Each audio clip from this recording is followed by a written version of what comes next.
Hello, welcome to my video. This is Gizem Arslan. In this video, I will talk about my recent study that I carried out for my MA lesson, SPSS Applications in Language Teaching Research. As presented in the title, I carried out my research on online professional development training in terms of perceptions of EFL instructors working at a nonprofit university and impacts of COVID-19. Before giving details about my study, let me briefly explain why I wanted to do my research on this subject. The world has always been going through constant changes because of advances in technology, politics, environment, and economy. Based on these changes, the needs of societies change accordingly. Each society aims to enhance the living standards of people by means of education, which results in adjustments in education. In other words, educational reforms as well. Therefore, teachers need to advance their knowledge and practices in order to meet the needs of the societies and implement reforms. As a result, professional development opportunities are offered in order to increase knowledge in discipline and improve instructional practices. This makes professional development a crucial area to research. Due to the recent pandemic, the world has gone online in almost all areas. Online professional development has also gained popularity. To my knowledge, there is a lack of research on online professional development in higher education institutions. And there is a lack of research investigating perceptions of English language instructors towards OPD. Also, I haven't encountered any relevant studies that takes COVID-19 into consideration. For such reasons, this study intends to explore the perceptions of EFL instructors who work at a nonprofit university towards OPDT and the possible impacts of COVID-19 in the light of these research questions.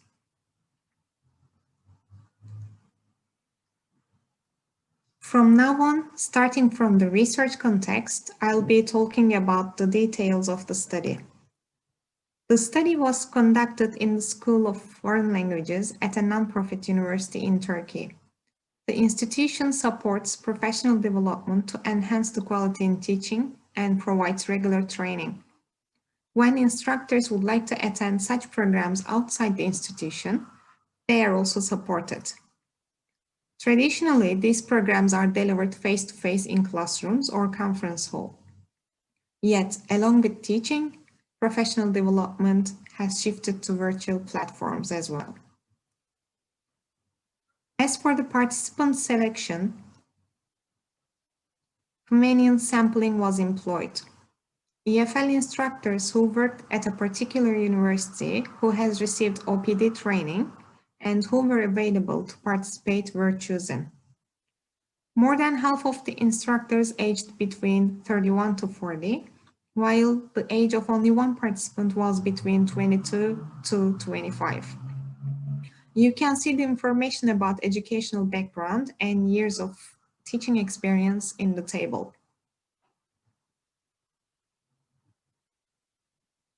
A mixed methods research design was employed in the study. Quantitative part aimed to reveal generalizable perceptions of the participants towards OPDT, and qualitative part aimed to obtain detailed perceptions in terms of COVID-19.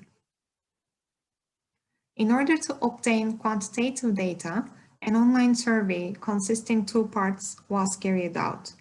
The first part focused on demographic information of the participants, while the second part aimed to obtain perceptions towards OPDT.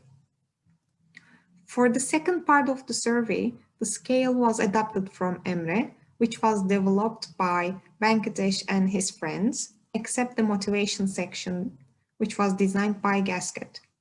The validity and reliability of the scale were ensured by Emre. The 5-point Likert type scale involved 29 items and 6 categories, which were listed as performance expectance, attitude towards OPDT, facilitating conditions, self-efficacy, anxiety, and motivation. For the qualitative part of the research, a semi-structured interview, including 2 questions, was carried out.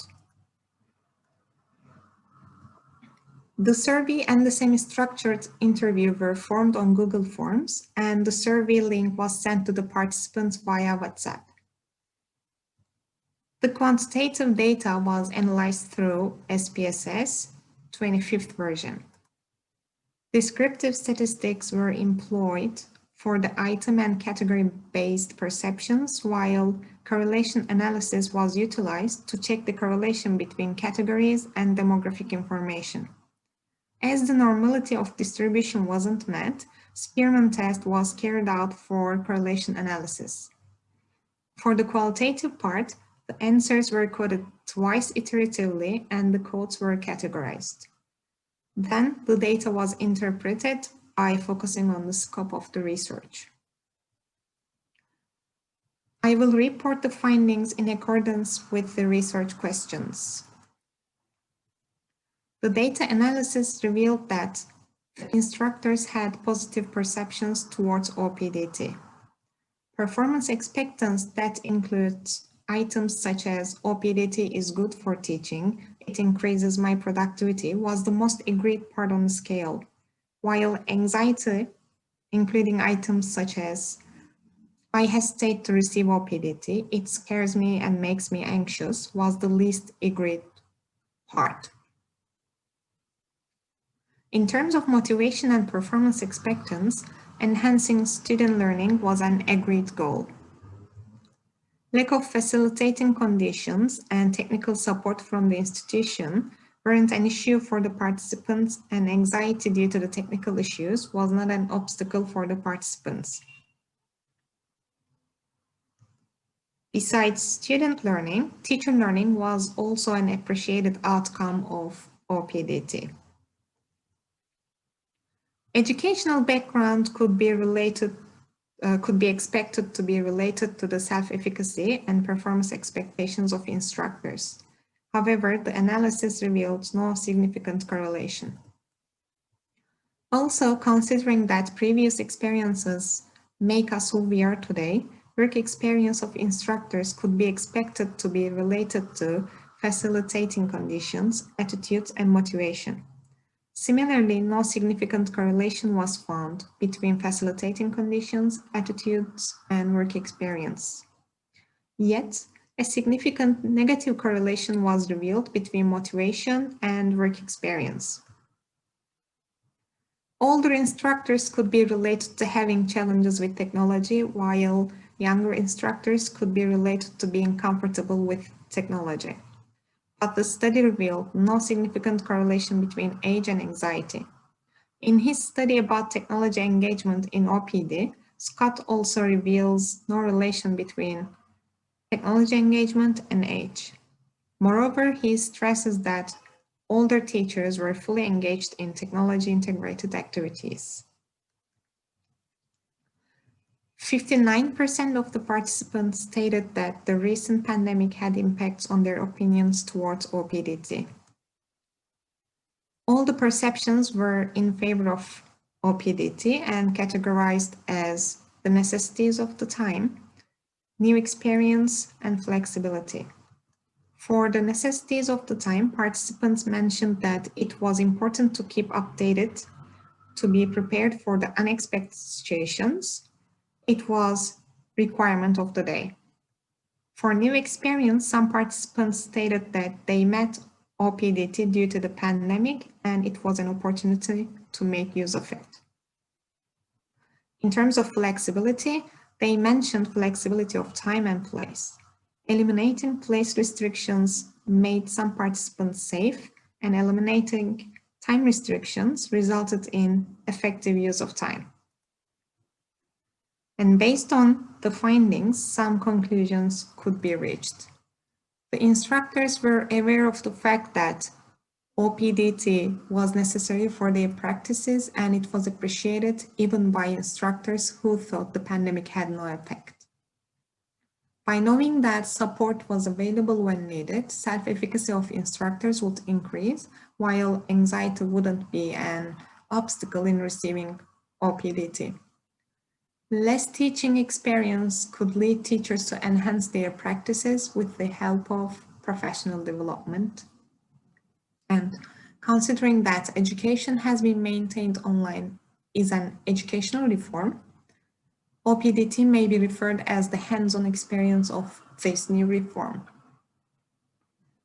This research had some limitations as well.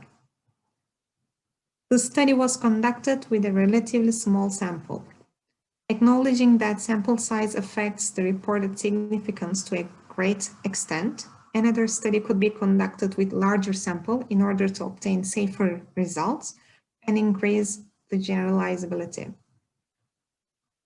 Another limitation is the type of the analysis. Correlation tests do not provide causality. The study only analyzed the correlations between variables statistically. In order to study the matter from different points of views, differences between the variables, direction of the causality could also be studied by using different analysis. And finally, instead of investigating specific demographic information with specific subcategories, each category of the survey could be compared in terms of demographic information and